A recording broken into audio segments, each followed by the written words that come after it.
Boa noite, irmãos, a graça e a paz do Senhor a todos.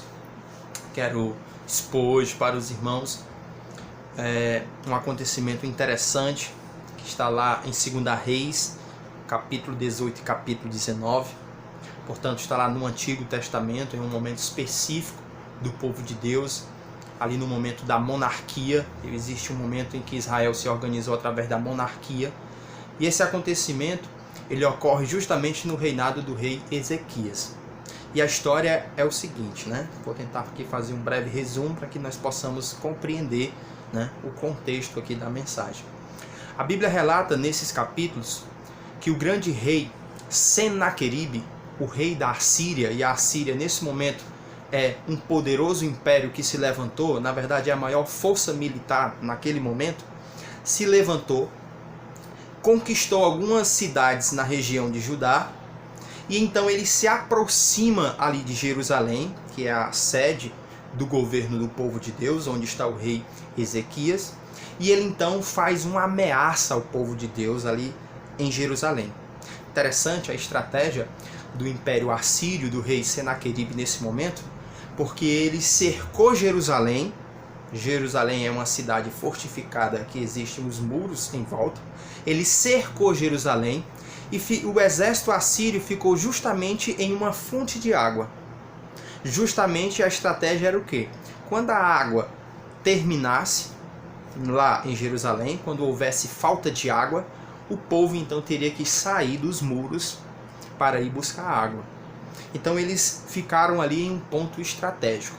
Cercaram a cidade de Jerusalém, e então o rei Senaqueribe envia um mensageiro até o profeta, até o rei Ezequias, né? O nome desse mensageiro é Rabsaqué.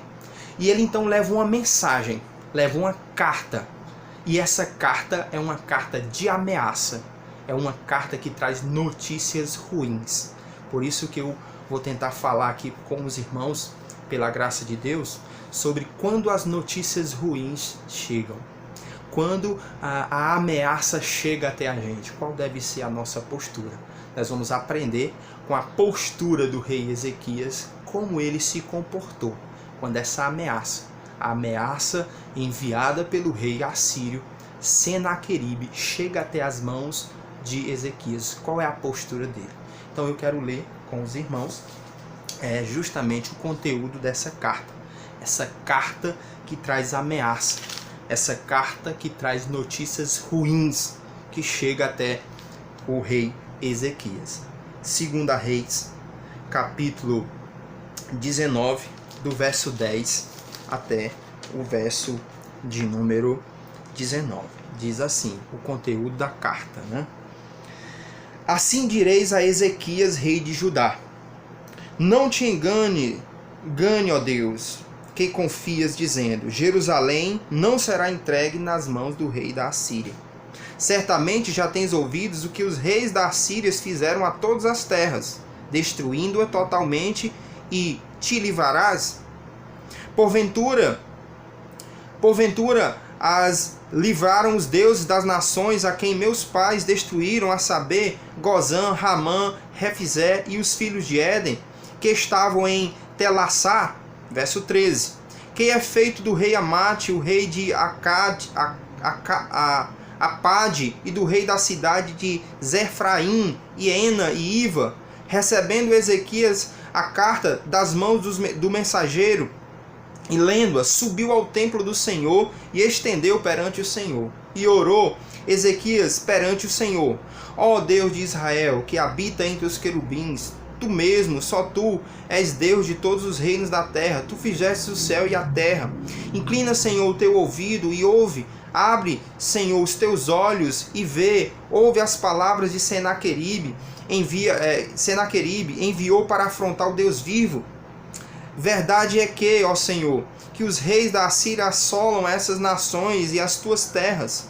Lançam os deuses no fogo e os destruíram, pois não eram deuses, mas obras de mãos de homens, madeira e pedra. Agora, ó Senhor nosso Deus, livra-nos das suas mãos, para que todos os reinos da terra saibam que só tu és o Senhor Deus. Então, esse é o conteúdo da carta. É o conteúdo que chega nesse momento específico. No momento em que o rei assírio Senaqueribe, então, cerca Jerusalém e manda esse mensageiro levar essa carta. E essa carta chega até as mãos do rei Ezequias. E qual o conteúdo dessa carta? É um conteúdo de ameaça. É um conteúdo que traz notícias ruins. E qual é a postura do rei Ezequias que nós devemos enfatizar? Quando essas notícias, quando a situação não é boa, quando chega uma notícia ruim, quando há um movimento, quando há uma ameaça sobre a gente, como nós devemos agir? E aí nós vamos aprender justamente com o rei Ezequias. Qual foi a sua postura? A primeira coisa que esse rei fez está aí no verso 1 de 2 Reis 19 e também no verso 14. Olha o que ele fez. O verso 1 do 19 diz: Quando o rei Ezequias ouviu isso, rasgou as suas vestes, cobriu-se de saco e entrou no templo do Senhor. E lá no verso de número 14, diz que, recebendo Ezequias a carta das mãos dos mensageiros e lendo-a, subiu ao templo do Senhor e estendeu perante o Senhor. Qual foi a postura de Ezequias diante dessa ameaça? Foi uma postura de humilhação, de humildade. Então, geralmente, quando nós somos afrontados, geralmente nós temos uma tendência de querer crescer, de querer dizer para nós mesmos que nós podemos vencer. Ou seja, há uma tendência em nós em querer confiar nos nossos recursos, confiar no nosso braço de carne. Perceba que Ezequias também tinha um exército. Ou seja, o rei aqui, Ezequias, também tinha um exército. Não era um exército como o exército de Senaqueribe, o rei da Síria. Mas ele tinha um exército, ele tinha recursos. Mas nesse momento ele não parte para o combate.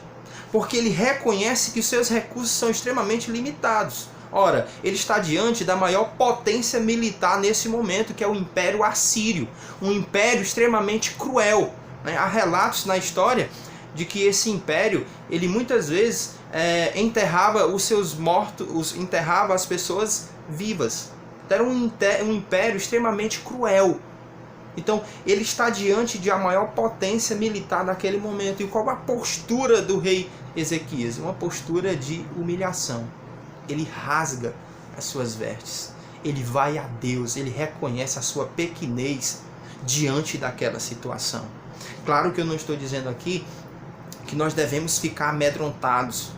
Não estou dizendo isso, mas estou apontando para a ideia de que quando essa má notícia chega, quando essas circunstâncias são difíceis, nós temos que fazer justamente como fez o rei Ezequias.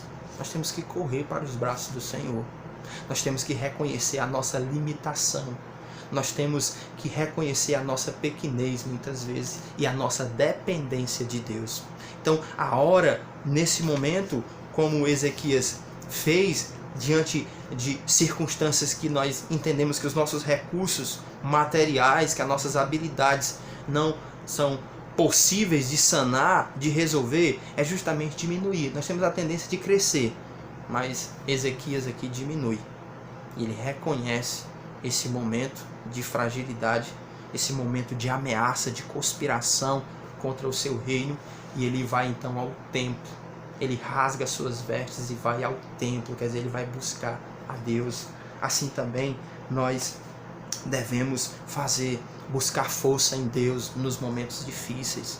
Nós devemos buscar em Cristo Jesus o fortalecimento, porque afinal a nossa força vem do Senhor, que fez os céus e a terra. Então Ezequias aqui tem uma postura de humildade, de reconhecimento, e ele então vai buscar aquele que pode ajudar, porque é justamente isso que nós devemos fazer. Nós temos que fazer como fez o rei Ezequias. Temos que ir a Deus, buscar a Deus.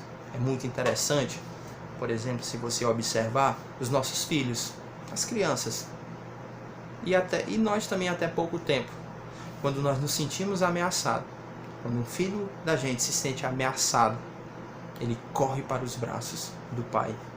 Veja também, por exemplo, um animal, muitas vezes, por exemplo, uma galinha com seus pintinhos. Os pintinhos estão ali comendo, brincando, mas quando eles se sentem ameaçados, eles correm para debaixo da asa da sua mãe.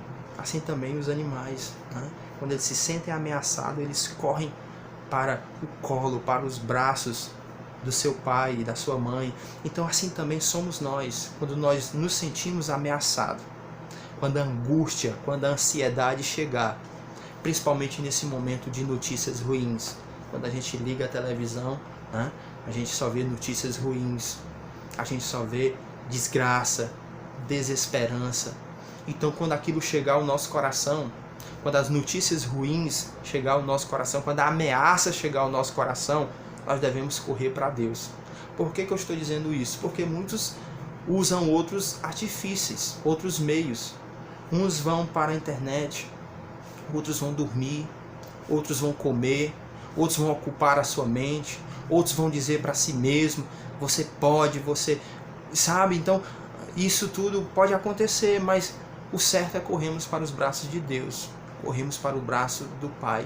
O certo é buscarmos a Deus. Então quando a ansiedade, quando faltar o sono, quando a preocupação chegar, quando o medo, quando a ameaça chegar, quando as notícias ruins forem divulgadas, vá orar, vá buscar a Deus em oração, vá buscar a Deus na sua palavra. Eu quero ler o Salmo 46 e olha o que diz o Salmo 46 do verso 1 ao verso 7. Ele diz assim: Deus é o nosso refúgio e fortaleza, socorro bem presente na hora da angústia. Porque não temeremos, ainda que a terra se mude e os montes se transportem para o meio dos mares, ainda que as águas rujam e se perturbem, ainda que os montes se abalam pela sua braveza. Há um rio cujas correntes alegram a cidade de Deus, o santuário das moradas do Altíssimo. Deus está no meio dela, não será abalado. Deus a ajudará ao romper da manhã. As nações se embravecem, os reinos se movem, se levantam a sua voz e a terra se derrete. O Senhor dos Exércitos está conosco, o Deus de Jacó é o nosso refúgio. Então olha que palavra maravilhosa. E é isso que Ezequias faz e tem para nos ensinar. Quando essa ameaça chegou até ele, quando o rei Senaqueribe enviou esse mensageiro, que ele leu essa mensagem e ele viu evidentemente a ameaça, ele sentiu medo, o que ele fez? Ele correu ao templo. Quer dizer, ele correu ao lugar aonde Deus estava, ali na segunda aliança, no sentido de Deus então vir até o povo e falar ao povo. Interessante que Ezequias é um rei, ele não é um sumo sacerdote. Portanto, mesmo ele indo ao templo, ele não poderia entrar no Santo dos Santos. Ele não poderia cruzar aí o véu. Mas ele foi ali pela fé, buscar a Deus. E hoje nós, que a Bíblia diz então que Jesus rasgou o véu e nós temos acesso ao trono da graça. Por meio do sangue de Cristo, nós podemos entrar na presença de Deus nos santos dos santos. Então isso deveria incentivar ainda mais todos nós nesse momento, porque nós temos um acesso livre a Deus. Então perceba que ele vai até a Deus, e assim também nós devemos ir, né? Então, quando a notícia ruim chegar, quando o medo chegar, vá a Deus em oração. Para você que não é da igreja, ou seja, que não aceitou a Cristo como único e suficiente Salvador da sua vida, a notícia ruim pode chegar ao seu coração. Na verdade, o Evangelho começa com a notícia ruim. Qual é a notícia ruim que o Evangelho nos dá? É que todos nós somos pecadores. E por ser pecadores, nós estamos debaixo da ira de Deus. Ou seja, nós estamos debaixo do castigo de Deus.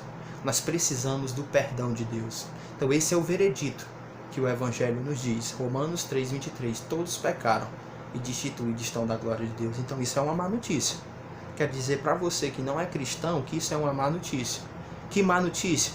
É que sem Cristo, sem o perdão de Deus, sem fé e sem arrependimento sincero em Cristo, nós estamos condenados ao inferno, à condenação. Isso é uma má notícia. Mas o Evangelho não é só má notícia. Pelo contrário, o Evangelho é uma boa notícia de que nós podemos encontrar em Cristo o perdão de Deus. Portanto, essa é a má notícia que eu tenho que dar para você. é que sem Cristo, todo ser humano está condenado ao inferno. Mas quando a má notícia chega, devemos fazer como fez Ezequias: buscar a Deus. Busque a Cristo com fé e arrependimento. Qual é a nossa postura diante da má notícia? Nós temos que buscar a Deus. Nós temos que se curvar diante de Deus, se prostrar diante de Deus. E foi justamente isso que o rei Ezequias fez. Olha o verso 14 do texto que nós lemos. Quando ele recebeu essa má notícia, o verso 14 diz: recebendo Ezequias a carta das mãos do mensageiro, lendo-a, subiu ao templo e estendeu perante o Senhor. Então ele foi diante de Deus. E olha que gesto interessante. É que Ezequias leva a carta em mãos. E olha que gesto interessante. A Bíblia diz que ele estendeu perante o Senhor.